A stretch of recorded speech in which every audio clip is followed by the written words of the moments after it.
Olá, boa tarde, graça e paz da parte do Senhor Jesus, no ar, mais um programa Consensos. Eu queria começar o programa de hoje com muita festa, com muita alegria, com muito entusiasmo, mandando um abraço muito especial a todos os internautas que nos acompanham pelos 4 cantos da terra, navegando. Muito obrigado pelo carinho da sua audiência. Quero também abraçar os irmãos que nos acompanham aí no canal 22, também pela TV fechada. Muito obrigado pelo carinho. O programa tem crescido por causa da sua audiência. Deus te abençoe ricamente em nome de Jesus, tá certo? O programa de hoje é dedicado muito especialmente a 2 pessoas, a 3 pessoas a quem tenho um carinho muito especial. Quero mandar um abraço ao meu querido Léo lá da Igreja Assembleia de Deus, Ministério Madureira, lá em Barra de Jangada. Um abraço, Léo. Deus te abençoe. Deus haverá de fazer grandes coisas na tua vida e na vida da tua família. Quero abraçar também meu querido Alex. Um abraço para o Alex, a quem chama o Alex de Alex Plus.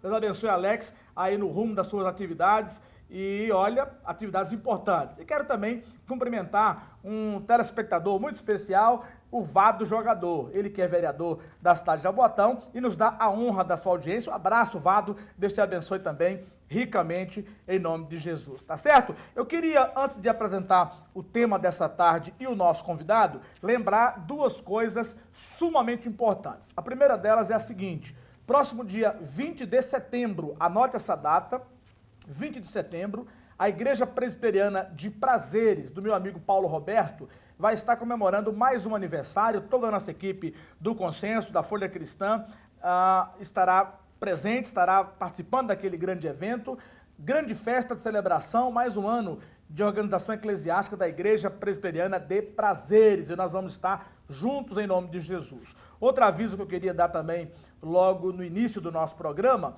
é que os presbiterianos, no próximo dia 12 de outubro, feriado nacional, estarão fazendo um grande impacto de evangelização no estado de Pernambuco. Se você quer obter maiores e melhores informações, entre em contato com o reverendo Heraldo Gueiro. Você pode entrar em contato pelo telefone que está na tela ou pelo Facebook. Um abraço ao pastor Heraldo Gueiros e a todo o pessoal bonito da Igreja Presbiteriana do Jordão Alto, tá certo? O tema do nosso programa hoje é o seguinte: vamos conversar sobre o cristão e a cultura.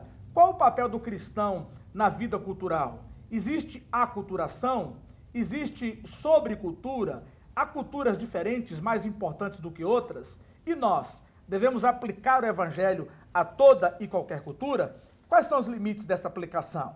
Para conversar sobre esse tema, estamos tendo o privilégio de receber nos nossos estúdios uma pessoa a quem reputo como amiga pessoal e companheiro de longas datas e velhas jornadas, o pastor Arthur Eduardo. Ele que é pastor presidente da Igreja Evangélica Aliança, é também mestre em filosofia, é doutorando em filosofia, professor de uma gama de instituições religiosas em Pernambuco. Daqui a pouco ele mesmo fará a sua alta apresentação, mas o fato é que é um homem de Deus, um parceiro, um amigo, a quem nós recebemos com muita alegria nesta tarde, em nome de Jesus. Um lugar onde todos falem a mesma língua, onde todas as gerações podem se encontrar. Um jeito diferente que faz bem demais pra gente. É pra lá que eu vou. Luz e vida. Aproximar pessoas a Deus é a nossa missão. Praça Joaquim Nabuco, número 173, fone 3224-4767. Boa tarde, pastor Arthur Eduardo. Que alegria tê-lo novamente. O senhor que caminhou conosco na Rede Estação, o senhor que caminhou conosco quando viemos pela vez primeira aqui para a TV Nova Nordeste, caminhou conosco na Rádio Maranata, caminhou conosco na Band, né, na TV Tribuna, e agora, com essa grande novidade de volta ao canal 22, permanece caminhando conosco.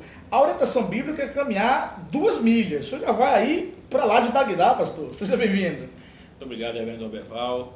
É um prazer estar aqui no programa Consensos, agora no canal 22. E também uma boa tarde a todos os telespectadores. Como eu sempre disse e digo, que o programa seja abençoador, o tema seja enriquecedor para todos os telespectadores.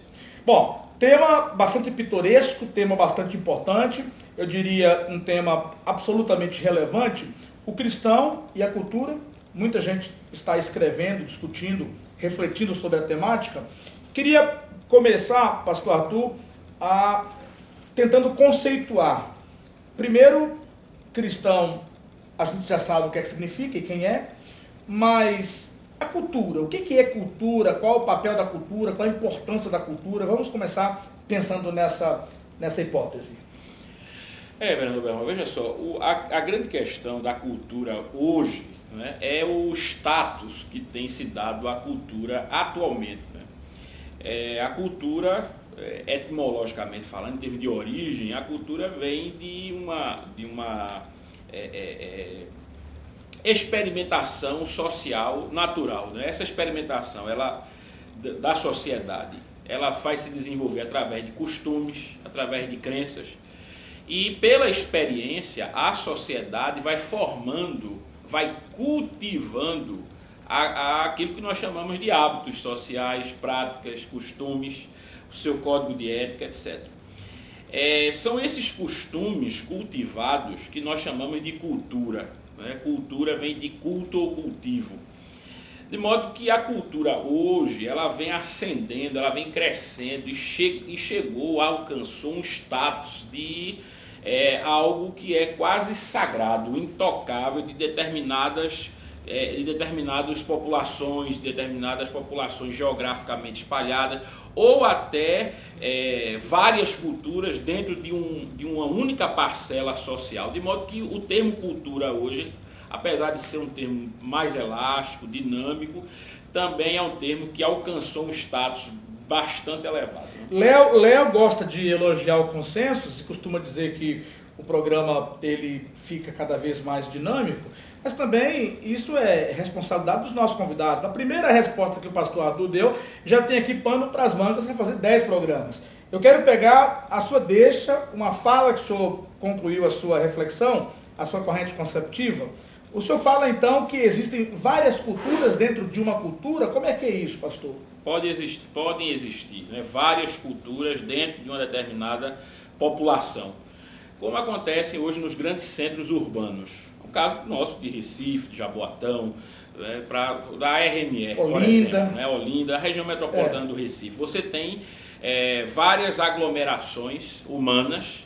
Essas aglomerações, elas são diversas, elas são plurais.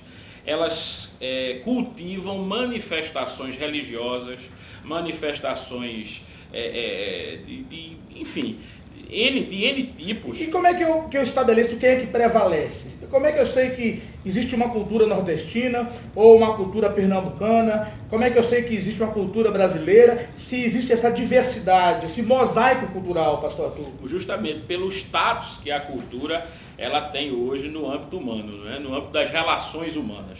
Como eu disse no momento anterior, essas culturas de N tipos, elas são vistas como objetos quase que intocáveis. Você pode falar de tudo hoje, menos da cultura. Tá, né? Mas eu penso, por exemplo, hoje, há antropólogos e sociólogos que discutem e falam abertamente, inclusive mesmo não evangélicos, falam de uma cultura gospel ou de uma cultura evangélica.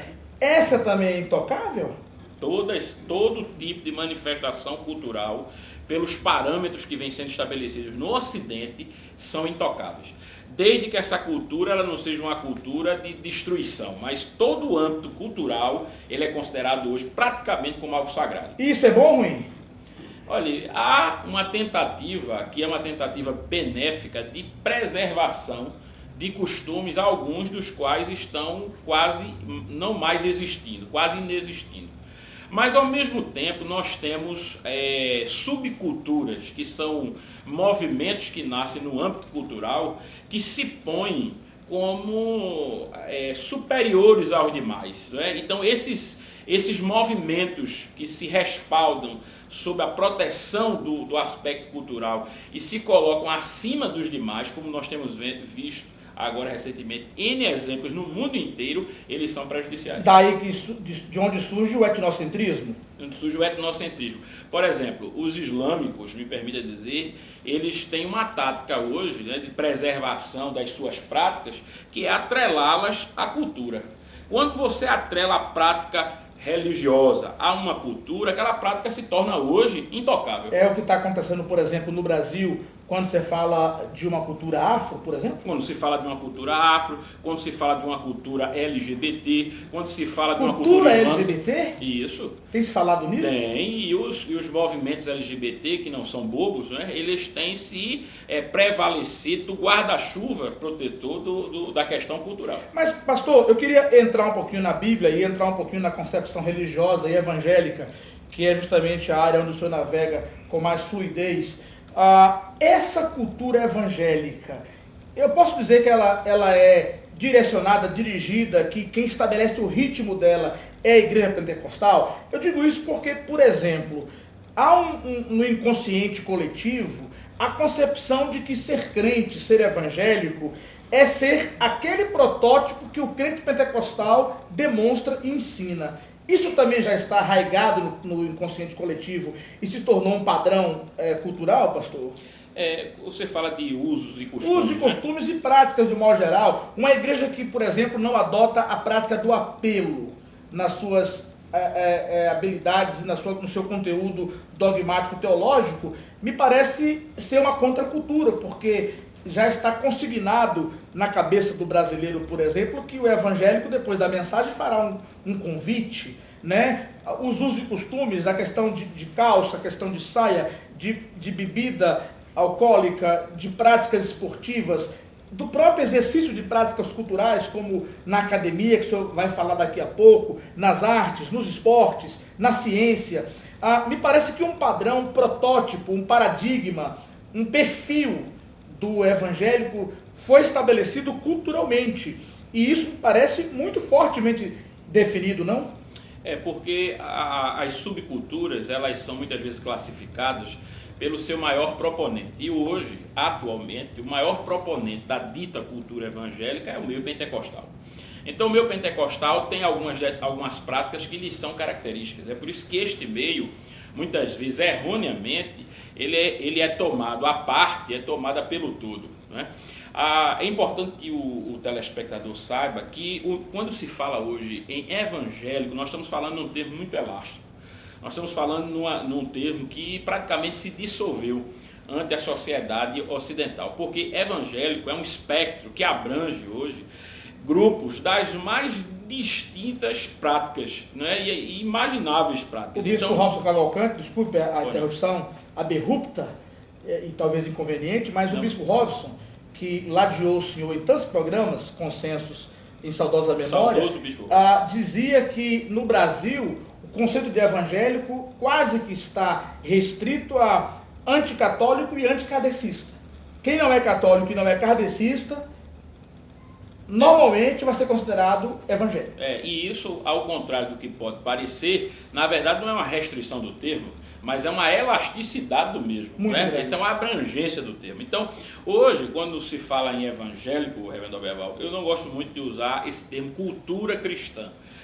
Eu gosto de usar o termo diversidade cristã e, mais especificamente, diversidade evangélica, para que o telespectador possa fazer uma análise o mais correta possível do que se quer dizer com evangélico. Agora, é verdade que dentro do evangelicalismo hoje nacional, nós temos subgrupos, esses subgrupos com práticas bastante distintas, e quando se fala de uma cultura cristã evangélica, você está falando de algo com abrangência muito grande. Pastor Arthur, eu posso dizer que a Bíblia, ela seria adaptável a qualquer cultura, ou existem padrões contraculturais que estão elencados na palavra de Deus? Existem alguns princípios que nós poderíamos dizer que, em termos de cultura, eles são restritivos. Mas o fato é que a Bíblia, e ela tem essa penetração e essa duração de milhares de anos, essa penetração que é multicultural, justamente pelo fato de a Bíblia ela trabalhar com questões universais, reverendo Oberval, com valores universais. A Bíblia lida com esses valores esses que estão presentes em quaisquer culturas. Então a Bíblia fala sobre justiça, moralidade, sobre ética, sobre o ser humano, a Bíblia fala sobre família, a Bíblia fala sobre questões que são universais. Esse é um ponto, ou um dos pontos, que explica essa penetração e essa durabilidade, essa atualidade constante da Sagrada Escritura. O senhor é um pastor pentecostal e confesso para o senhor que quando o conheci, há algum tempo, né, fiquei assim, muito impressionado porque o senhor me parece um contrafluxo, me parece um contraponto daquele estereótipo típico estabelecido do crente pentecostal, porque o senhor é um crente pentecostal da academia. Estou dizendo isso sem nenhuma crítica ao crente pentecostal. A Folha Cristã desse mês, inclusive, fala que crente pentecostal é crente que estuda e crente que conhece a palavra de Deus, que conhece as ciências e conhece a cultura. Mas é inegável, pastor Arthur, que parte da culpa dessa abstração e dessa confusão estabelecida nos nossos dias é da igreja, que se ausentou da cultura. E quando eu falo se ausentou da cultura, eu gostaria de especificar alguns aspectos mais relevantes, e nós já mencionamos aqui, como a academia, como os esportes, como as artes.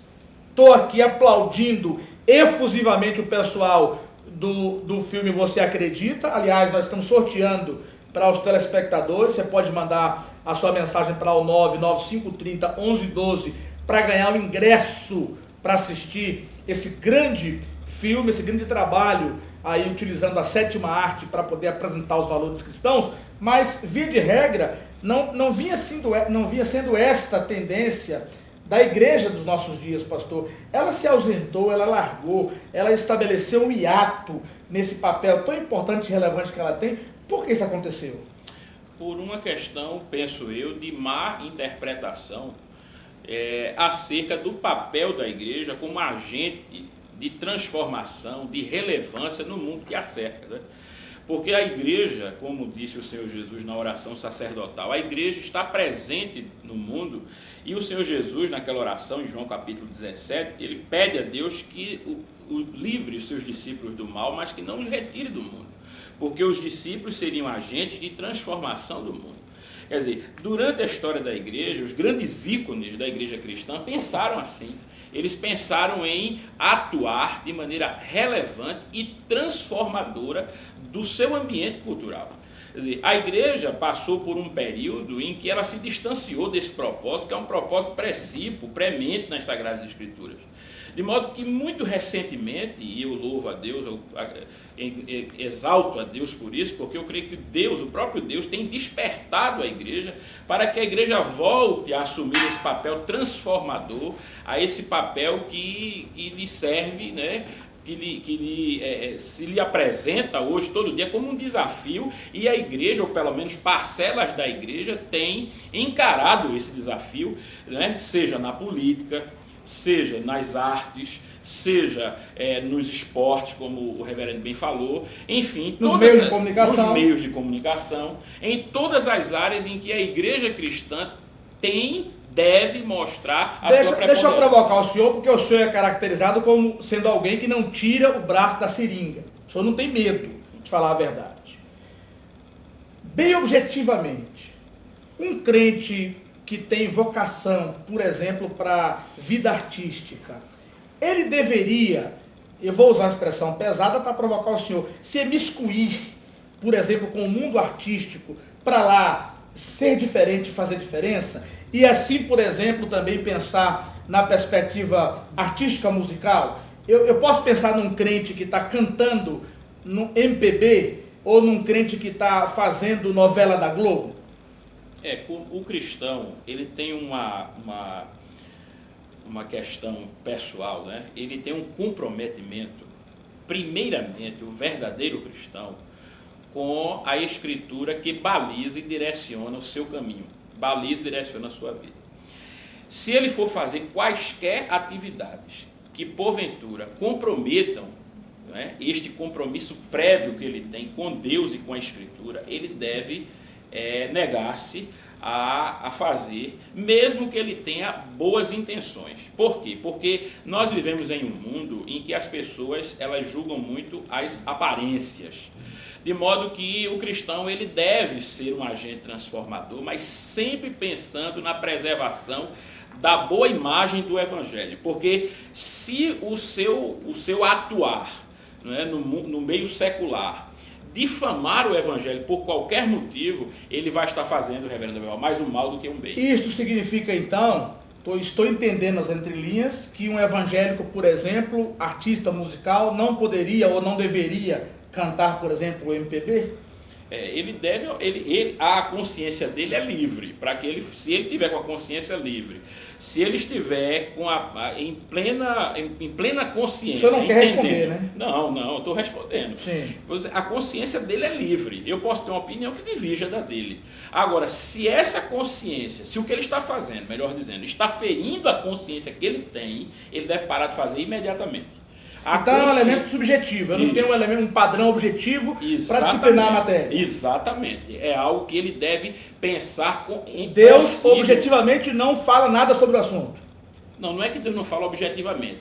O que Deus fala objetivamente é que a resposta a uma questão como essa está em nossas mãos. Individualmente, subjetivo. E isso Deus Cada fala. um tem condição de responder de per si. E isso Deus fala objetivamente. Por exemplo, na Escritura Paulo diz, tudo me é lícito, mas nem tudo me convém.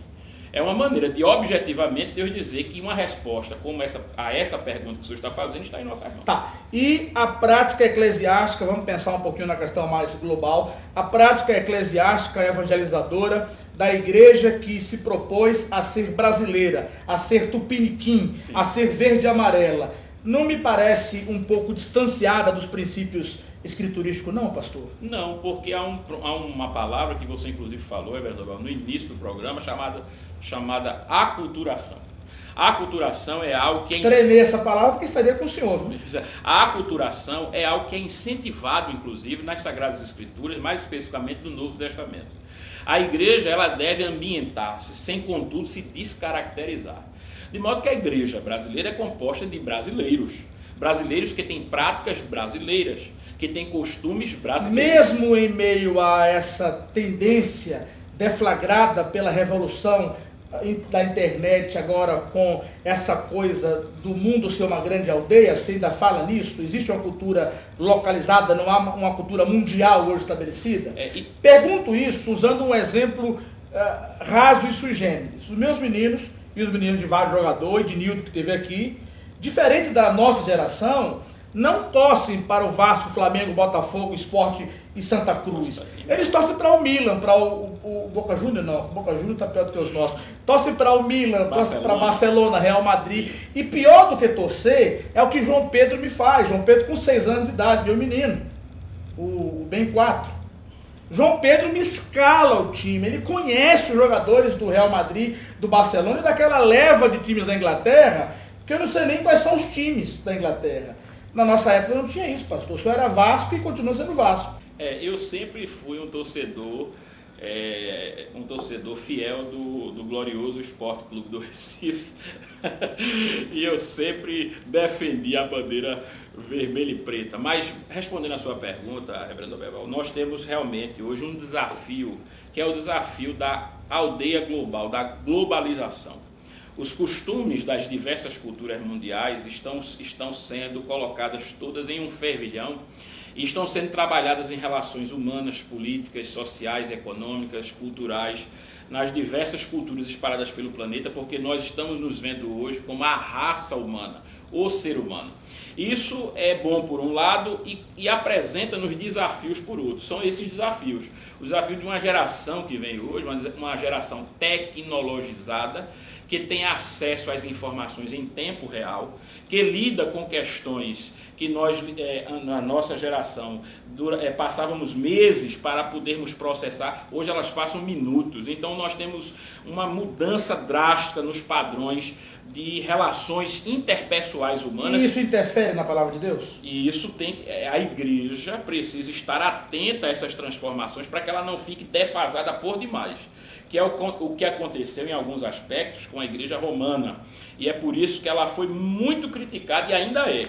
E a igreja evangélica ela precisa estar acompanhando essas mudanças. E o seu conteúdo é tão rico que ele me deixa à vontade, eu até desobedeço aqui o script que Alex me mandou, Quando o senhor fala para que a igreja não fique defasada por demais, o senhor já está declarando que a igreja está defasada? Sim. E que ela deveria ser um pouco menos defasada? Em muitos aspectos, infelizmente sim, porque há temas que ainda são tabus na igreja. Por exemplo? Enquanto a questão da sexualidade é um tabu, não é? E não deveria ser? Não, eu creio que não, porque nós estamos vivendo em uma época em que adolescentes... Mas quem propõe isso não é justamente a igreja que ordena o homossexual e que quer casar homossexual sob a égide desse argumento de que não pode ser um tabu? Eu discordo, eu acho que essas igrejas ou essas denominações que avançam por demais, elas às vezes, por causa de um senso de se colocar em consonância com o que acontece hoje na cultura secular,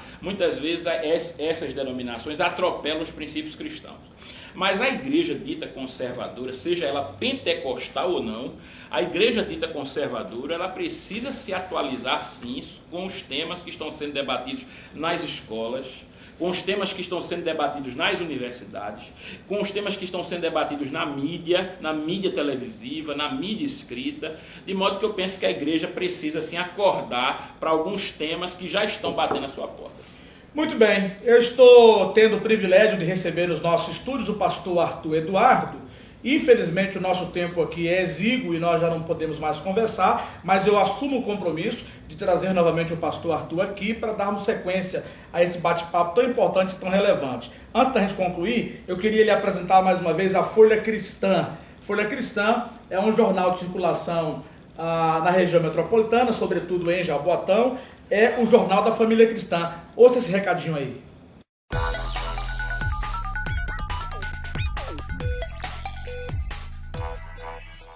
Leia você também a Folha Cristã de Jaboatão, o Jornal da Família Cristã. Muito bem, a Folha Cristã, o Jornal da Família Cristã. Tem um outro recado muito importante para o pastor Arthur Eduardo. O tema que nós estamos trabalhando aqui será objeto de um encontro lá na sua igreja, o Cristã e a Cultura? Isso, nós vamos fazer um encontro no último final de semana de setembro, né? O Cristã e Cultura, o reverendo Oberval será um dos palestrantes, esse que vos fala também o professor Gerson Júnior. Nós teremos lá o Gerson falando sobre o cristão e a história, o senhor falará sobre o cristão e a filosofia e eu sobre o cristão e a política. E a política. Temas atuais, temas relevantes, temas prementes no Congresso da Igreja Evangélica Aliança. Nós nos situamos ali na rua Odon Rodrigues de Moraes Rego, em Cidade Universitária, bem próximo ali ao viaduto da Caxangá, de modo que serão 3 dias, sexta, sábado e domingo, último final de semana de setembro. Nós estaremos com esse congresso de teologia, chamado, o congresso é O Cristão e a Cultura, Diálogo e Perspectivas. Todos são convidados. E por falar no endereço lá na Cidade Universitária, temos também um seminário.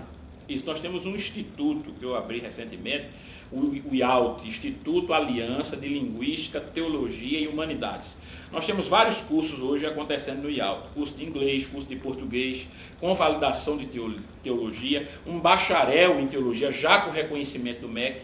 E se você quiser mais informações sobre os cursos do IALT, você pode ligar para esses telefones, 99106-2354, 99106-2354 ou 98796-2843. Você pode ligar para esses telefones, os dois são Oi, da operadora Oi, e você vai ter todas as informações sobre os cursos do IALT.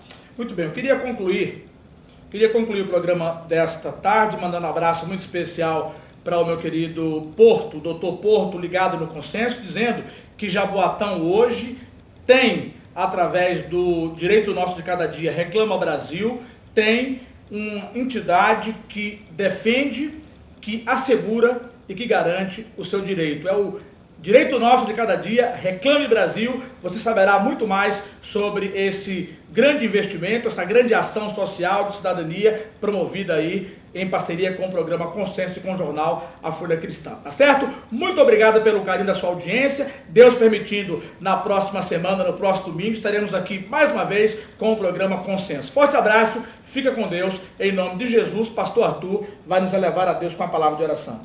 Senhor nosso Deus e nosso Pai, glorificado seja o teu nome. Muito obrigado, meu Deus, por esse programa, por essa porta aberta aqui no canal 22. Nós queremos te pedir que o Senhor abençoe todos os telespectadores, a nossa vida, em nome de Jesus, nosso Deus. Amém. Amém.